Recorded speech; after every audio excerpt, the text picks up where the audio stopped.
My name's Elijah Rodriguez. I'm the operations coordinator for Dignified Workday. I've been here in Spokane since 2009. I originally bounced between Chicago and California. As a kid, I had a rough upbringing. I lived in homeless shelters. I lived in churches.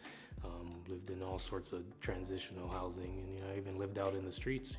My mom, she worked her way into housing with assistance. And what gives me joy is actually part of my upbringing.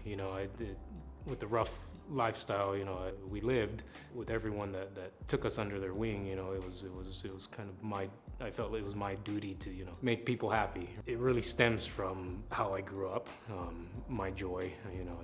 Every place that we lived, I felt I had an expectation to prove myself, and with that came, making people happy. And so that's what I was saturated in. And the biggest thing that gives me joy, honestly, is it's seeing other people happy, seeing other people successful, and that's always been my mission. That's what got me into personal training, and I transferred that into my construction on coaching the crews that we had, and joining Dignified Workday. It was easily transferable. Living in Spokane, it's beautiful. I mean, the Pacific Northwest, everything's green. For the most part, we get all four seasons. I've had no complaints. Being here in Spokane since 2019, I have seen quite the volume of drug usage downtown. You can see it out in the streets. So that's one of the things that you notice right away when you're driving through downtown. People here in Spokane, every interaction I've for the most part has been beautiful. I haven't had really one altercation with anybody here in Spokane. So it's been welcoming since day one. The biggest challenge I've had here with a Dignified Workday, honestly, has been getting to know everybody. We have an abundance of participants that are coming in. I try to make it a point to really know people on a personal level, for the very reason is that you don't know what they're going through. And so I try to meet them where they are.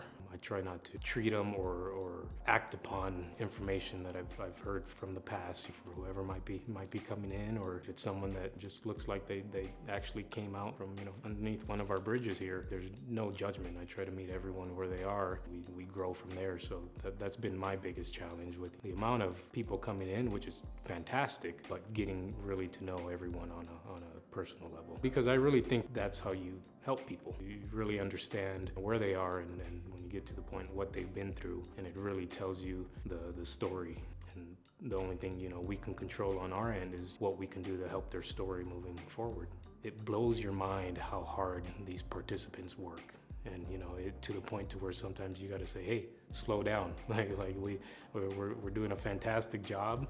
Let's get the job done, right, safe. But there's no hesitant to go in nose first to get the job done. So the work ethic for a lot of these participants or individuals has been amazing.